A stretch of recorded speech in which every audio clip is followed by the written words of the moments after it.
Hi guys, welcome! In this video, we'll dive into the DPS build of Rathgricy, which is the new hero class coming this July in C, Global, and EU servers.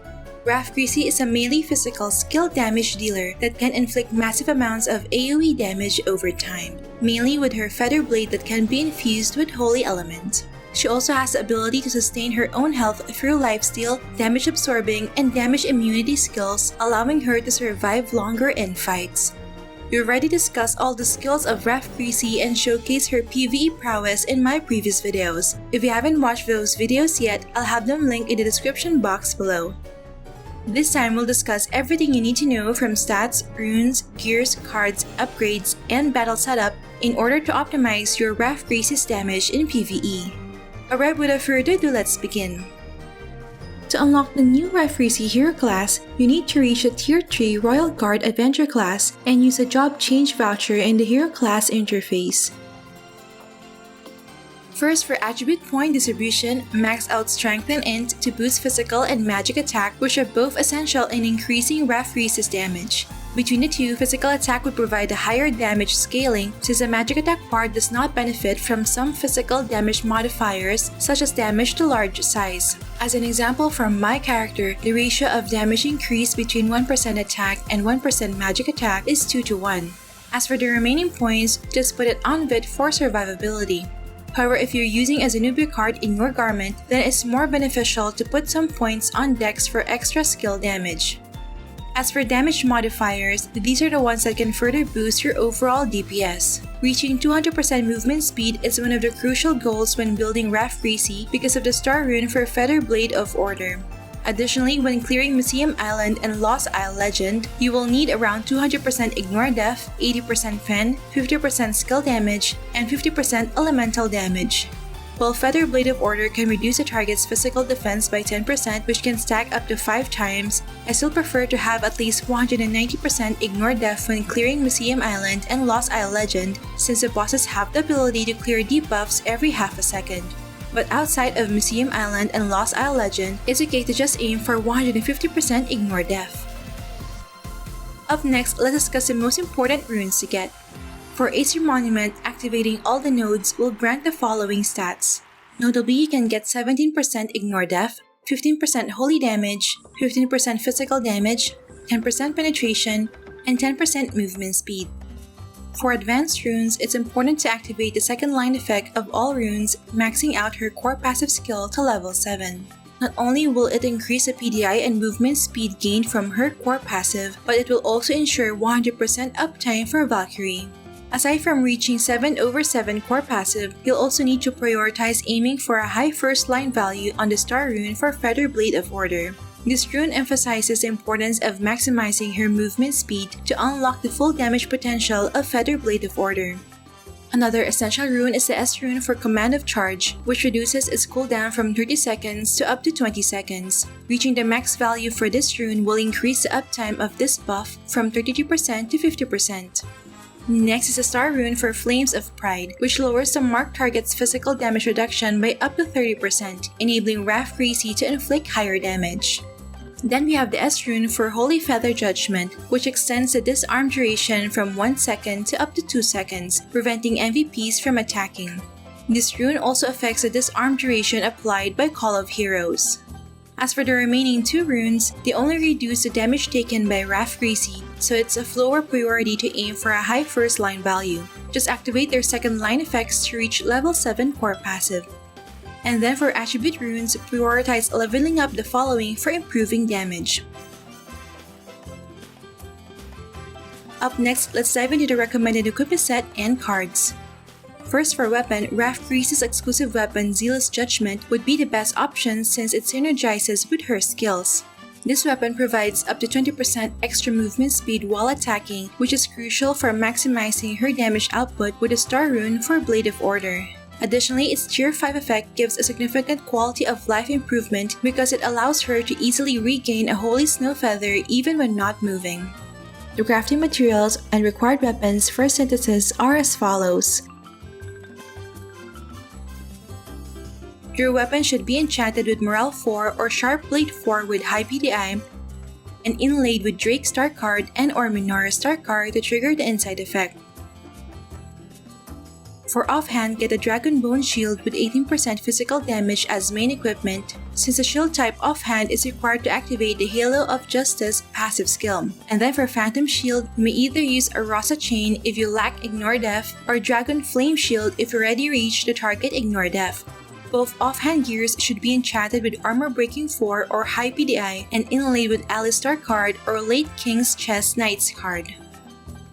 For main armor, you may either use a Voodoo Armor with 15% pen or Horror Bones Battle Gear with 20% damage to large size. While for Phantom Armor, you may equip the Chosen's Armor for boosting attack, magic attack, and physical damage, or Perseverance Armor for boosting attack and pen. Both armors should be enchanted with Morale 4 or High PDI and inlaid with Boitata Star card. Before we continue on, I'd like to give special thanks to the sponsor of this video, Smile.One. With years of experience in the industry and partnerships with various game developers, they offer top-ups for a wide range of games at competitive prices, including Premium and BCC for Ragnarok Mobile. Smile.One top-up is available in many countries across all servers, and you may pay via their trusted payment platform. In the Philippines, I can pay securely using my GCash via Alipay and receive the BCC instantly. Please do check out Smile.One's pricing and payment methods using my exclusive link in the description box below.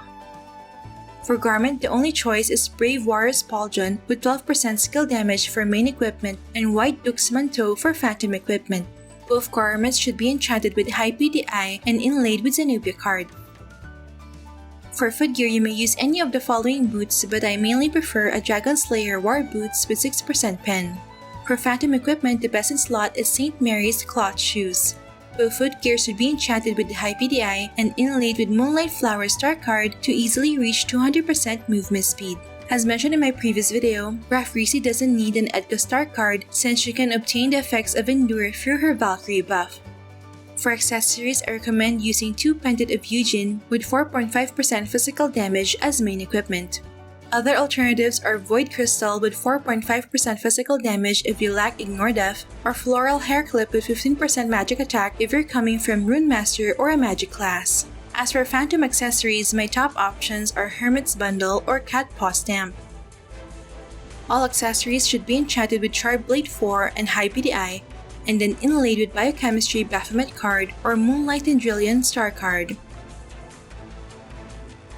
For headwear, these are my top picks for each slot. For head, use a High Refined Saint token or White Knight helm inlaid with either a Machine Dragon wing card or a Dumbler card. For face, I recommend using a +6 Cute Blower enchanted with Morale 4. For mouth, the +6 Oceans attachment from this month's Gachapon series is the best in slot. For back, you may use a Rathgricy Fallen Feather for a chance of doubling your damage and try to get Morale 4th enchant. And lastly, for the tail, get a Rock Bunny or a Beautiful Ensemble with Sharp Blade 4th enchant. Up next, here are the other upgrades you can invest in to further boost your damage. For guild buffs, maxing out your blessings and prayers will grant additional raw physical attack, pen, ignore death, and holy damage. If you have already reached level 40 holy damage, you can focus on increasing her other elemental damage cards as well. For Oracle Mirror Extract, the options are Combustible Knife for penetration, Vulgus Arm for damage to MVP, Heavy Spear for holy damage, Claw for attack percentage, or Chieftain's Axe for ignore death. For Ancient Relics, the Lord of Vayne Purple Relic would be the best option for improving damage. For multi-job, you can unlock the following classes to get more stats. And for Adventure Handbook, just focus on collecting items and achievements that grant attack and magic attack when unlocked or deposited. Remember to deposit an Angeling card and a Bathory card for additional holy damage. Finally, let's take a look at some tips for using Rathgricy in battle. First, place these two buffs in Prepare for Elite, Command of Charge for boosting movement speed by 30%, and Valkyrie for boosting skill damage by 30%, as well as providing Endure and Lifesteal effects. Here is my setup for the manual and auto skill bars. Once you're all set up, use the following consumables which can help boost your damage. If you have difficulty reaching the 200% movement speed target, then get 6 stacks of original will fish steak, which will provide 21% movement speed. Although Rathgricy has minimal problem when it comes to survivability, just prepare some Yggdrasil berries and honey to ensure that your HP won't drop to less than 20%. Before attacking, activate first the Holy Wing Armor anti-fatal buff, which will change to a yellow icon. After that, cast Prepare for Elite and Holy Strike to convert your attacks to Holy Element and gain 30% attack and magic attack. Then you can start attacking by casting Call of Heroes, which will also grant 2 seconds of immunity to physical and magic damage. Then just spam Feather Blade of Order continuously.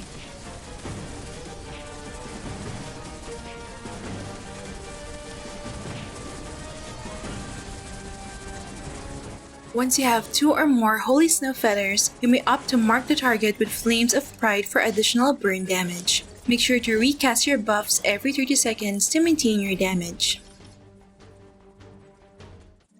So that's it from my Rathgricy DPS build guide for PvE. Overall, Rathgricy can easily out-DPS many classes in PvE when built properly. How about you guys? Will you be playing Rathgricy in the future? Share your thoughts in the comment section below. Alright, that's it for this video guys. Don't forget to like if you enjoyed watching this guide. If you're new here, I would love for you to consider subscribing by hitting the red subscribe button down below. I would love to have you back. Thank you for watching and see you in our next episode.